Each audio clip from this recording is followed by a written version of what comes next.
नमस्कार, मी क्रांती तुमचं आपल्या चॅनलवरती पुन्हा एकदा खूप सारं स्वागत करते।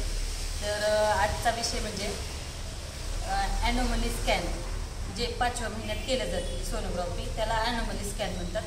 तर तेच काय असतं ते मी थोडक्यात सांगणार आहे तुम्हाला, कारण माझं बी काही त्यातलं शिक्षण झालेलं नाही, पण एक अनुभव शेअर करते तुमच्याशी। आपण सोनोग्राफीला जायच्या अगोदर आपल्याला थोडीफार माहिती असली म्हणजे टेन्शन राहत नाही। आणि सगळ्यात महत्त्वाची सोनोग्राफी असते ही 5व्या महिन्यातली, तर ती माझी झालेली आहे आत्ता म्हणजे एक महिना झालं होऊन।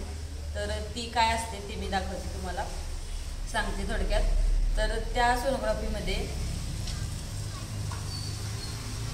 तर त्याच्या अगोदर मी तुम्हाला एक क्लिअर करते पॉईंट की तो म्हणजे मला जुळी होणार आहेत का।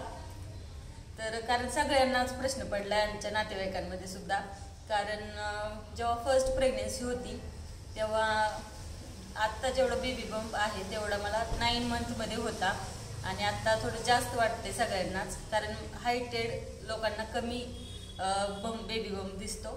तर मला आता दिसायला लागला असं त्यांचं म्हणणं आहे या प्रेग्नेन्सीमध्ये। त्यामुळं त्यांना असं वाटतं की मला जुळी होणार आहेत का विचारतात ते मला। तर ते दिसण्याचं कारण एवढंच की आपलं पहिले जेव्हा फर्स्ट प्रेग्नेन्सी असते तेव्हा आपला जी गर्भाची पिशवी असते ती छोटीशीच असते, त्यामुळं बाळाला तेवढीच वाढते ती। बाळ जेवढं वाढतंय तेवढं दिसते, छोटंसं तसंच असतं। आणि जेव्हा सेकंड प्रेग्नेन्सी असते तेव्हा आपले आकार वाढलेला असतो, जी गर्भाची पिशवी असते गर्भाशय असतं त्याचा। तर त्यामुळं बाळ पण हालचाल तर जास्त जाणवतेच, त्याबरोबरच बेबी बंपसुद्धा जास्त वाटतो आपल्याला किंवा इतरांना पण। तर त्यामुळं तसं वाटतंय मला ट्विन्स वगैरे होणार नाही आहेत, सिंगलच बेबी आहे। तर या 5वी सोनोग्राफीबद्दल बोलूया। तर आत्तापर्यंत माझ्या 4 सोनोग्राफी झाल्यात, इतरांच्या आतापर्यंत 3 होतात। तर माझ्या 4 कशा ते सांगते। कारण जेव्हा मला मी टेस्ट केली होती घरी तेव्हा मग डॉक्टरांकडे गेले लगेच।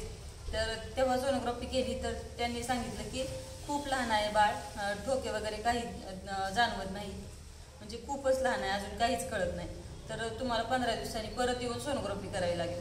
तर मग ते जेव्हा केली होती ती, जेव्हा असं सांगितलं की खूप लहान आहे, जाणवत नाही बाळाचे ठोके वगैरे, मग दुसऱ्या वेळेस बोलवलं, ती एक झाली।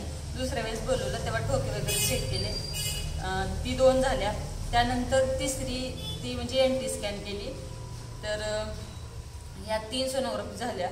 त्यानंतर ही ॲनोमली स्कॅन जी 5व्या महिन्यातली आहे, अशा 4 सोनोग्राफी झाल्या। तर ॲनोमली स्कॅनमध्ये आपल्याला कलर सोनोग्राफी असते ही कलरची। तर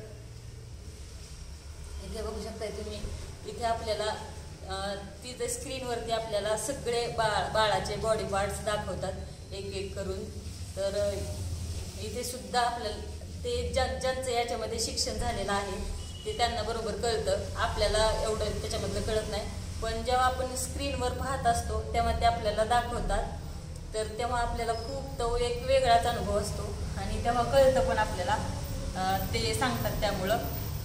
आणि ह्या रिपोर्टनुसार म्हटलं तर आपल्याला याच्यातलं काही कळत नाही खरं तर, डॉक्टरांना ते कळत असतं आपोआप, त्यांचं त्यातलं शिक्षण झालेलं असतं। तर ही अशी कलर सोनोग्राफी असते। तर असे 2 पेजेस आहेत, आणि सगळ्यात महत्त्वाचं म्हणजे या सोनोग्राफीला जाण्या अगोदर पोट भरून जेवण करून या असं सांगतात। त्यानंतर खूप वेळ लागणारी सोनोग्राफी आहे, म्हणजे वेळ लागतो या सोनोग्राफीला खूप। तर अशा 2 प्रिंट त्यांनी आम्हाला दिलेल्या आहेत। तर स्क्रीनवरती बघण्याचा एक वेगळाच आनंद आणि वेगळाच अनुभव असतो, जो की मला फर्स्ट प्रेग्नेन्सीमध्ये त्यांनी दाखवलं नव्हतं। आणि जे नातेवाईक आपल्यासोबत येतात हॉस्पिटलला त्यांना सुद्धा दाखवतात, ते आपल्याला त्यांना पण दाखवतात आणि आपल्याला पण दाखवतात या बाळाचे सगळे पार्ट्स।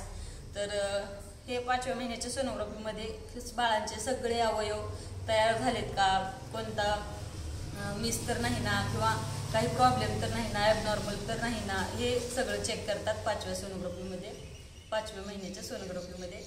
तर यावेळी सुद्धा माझं पूर्ण 5 महिने भरल्यानंतर म्हणजे 6वा स्टार्ट झाल्यानंतर 1 आठवड्यानी गेलो होतो आम्ही सोनोग्राफीला. कारण जेव्हा पहिल्या वेळेस गेलेलो तेव्हा खूप घाई झालेली आणि सोनोग्राफी व्यवस्थित झाली नाही. आणि यावेळेस 6वा स्टार्ट झाल्यानंतर गेलेलो तर एकदम छान सोनोग्राफी झाली. डॉक्टरसुद्धा म्हटले थांबलो आपण, त्याचा आपल्याला फायदा झाला. कारण बाळाचे सगळे अवयव पण आपल्याला व्यवस्थित दिसत आहेत आणि एकदम छान सोनोग्राफी झाली असं ते म्हटले. तर हा मला फायदा झाला थांबलेचा. त्यांना विचारून थांबलो होतो. तर अशा आत्तापर्यंत माझ्या 4 सोनोग्राफी झालेल्या आहेत. आत्ता 3वा महिना आहे. तर आत्ता जस्टच 7वा स्टार्ट झालेला आहे. तर आत्ता 7व्या महिन्याची पण 7वा संपल्यानंतर मग सोनोग्राफी करणार आहोत. त्यानंतर पुढचा अपडेट मी तुम्हाला देईलच. तर व्हिडिओ कसा वाटला ते मला कमेंट करून कळवा. थोडा पण हेल्पफुल वाटला असेल तर लाईक करा. चॅनलवरती नवीन असाल तर चॅनलला नक्की सबस्क्राईब करा. पुन्हा भेटूया अशाच छान व्हिडिओसोबत. तोपर्यंत बाय बाय.